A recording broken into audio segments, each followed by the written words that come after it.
This has been a Real in Motion production.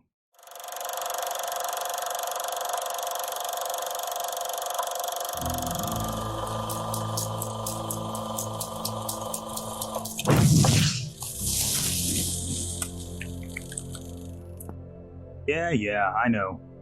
Why are you talking about a film that came out in 2013? Well, because it's still being talked about in 2019. That's why. But before I get into that explanation of why, allow me to explain the issue. See, back in 2013, no one knew just how radical this new version of Superman would be.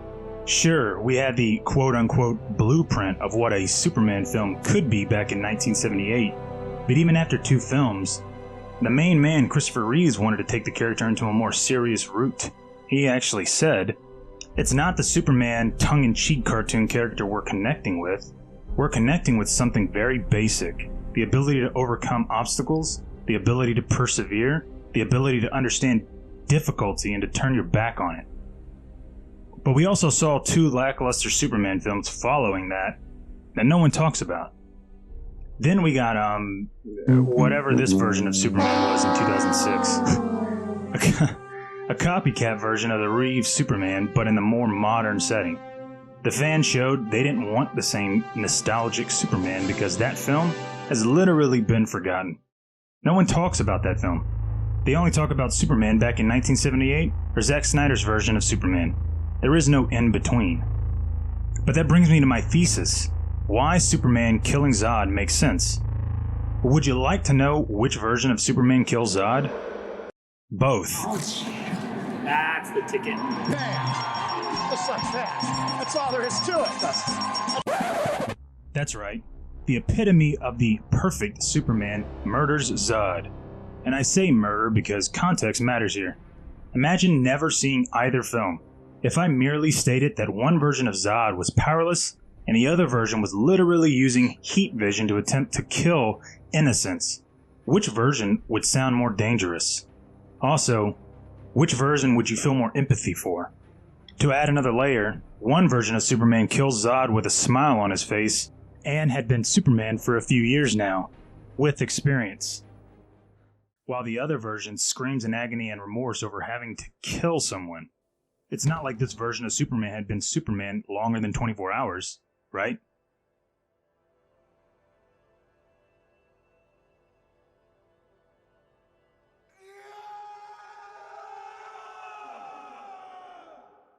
You would think that the 1978 version of Superman would be called a murderer, while the 2013 version would be called a hero, right? Wrong. Take a look at how this Superman deals with a bully.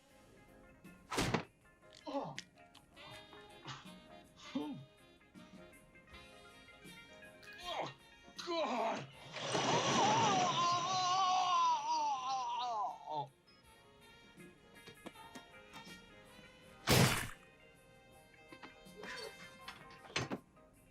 This order's to go.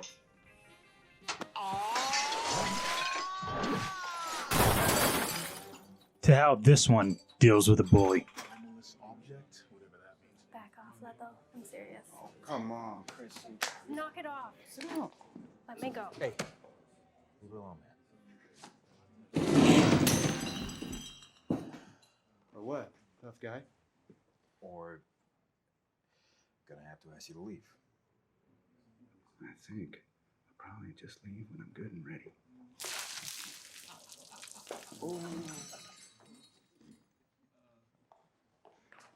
It's not worth it, sweetie.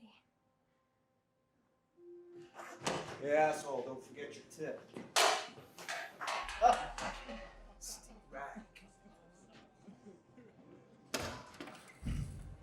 In both instances, both are in normal regular clothes as Clark Kent.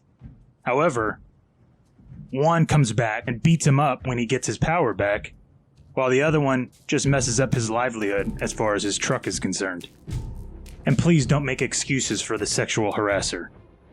The moral sense of Superman gets brought up time and time again, and whether it happened 40 years ago or 5 years ago, the acceptance of right and wrong stays the same.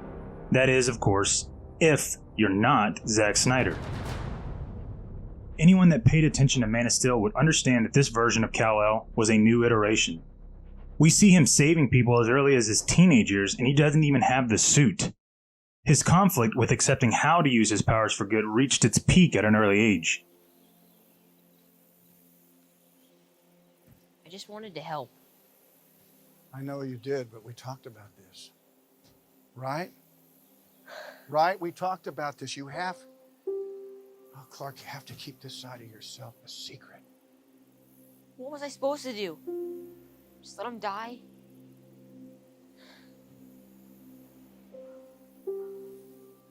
Maybe. Most people don't understand what Pa Kent meant by maybe. Parents do, though.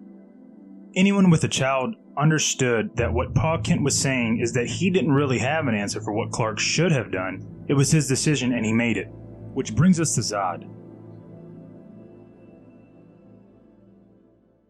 Zod's death occurs in both on-screen versions despite the fact one is viewed in a distinguishable way than the other.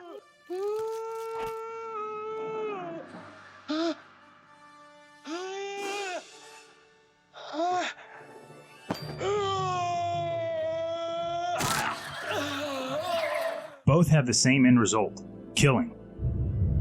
Yet, why are the two viewed so differently? That might be due to the social construct that Superman doesn't kill because murder is wrong. But when are there exceptions to this rule? When does killing seem justified? We've grown up in a society to condemn murder. It's wrong, even if it saves more lives. If you watched Superman kill Zod in Superman 2 and laughed, it might have been because we never actually saw Zod hit the bottom of the crevice in the Fortress of Solitude.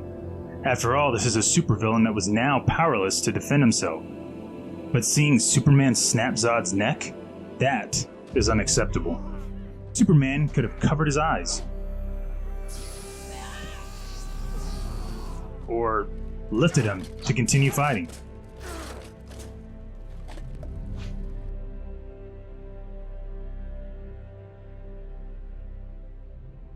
Or, I don't know, something else.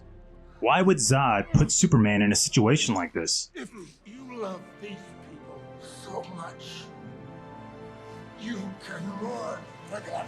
Why would he use his moral code against him that way? Don't do this! But he did the right thing. He realized that no matter what, Zod would endanger the lives of millions more had he lived. There was no prison to hold him in. There was no reasoning with him, and Superman knew that the only person capable of taking Zod out was him. And so, Superman kills Zod, and we see the entire act. It's unsettling. It's discomforting. It's meant to make the viewer realize how horrible the act is, as well as empathize with Clark. He has decided to take a life. He cannot run from this decision. He can't hide it. The world of Man of Steel knows what happened, and it's the reason he would develop a no-kill rule should there be one. If Superman is to teach us something about ourselves, it's that being virtuous and honorable is not easy. And he teaches us that today's world asks all of us, all human beings, to face difficult decisions about sacrifice, justice, and suffering. Other movies about Superman ask whether the world needs Superman. Man of Steel asks whether or not Superman needs us. And after experiencing what we do in our own lives, the loss, the grief, the impact of our own evils, Zack Snyder's film answers with a resounding yes.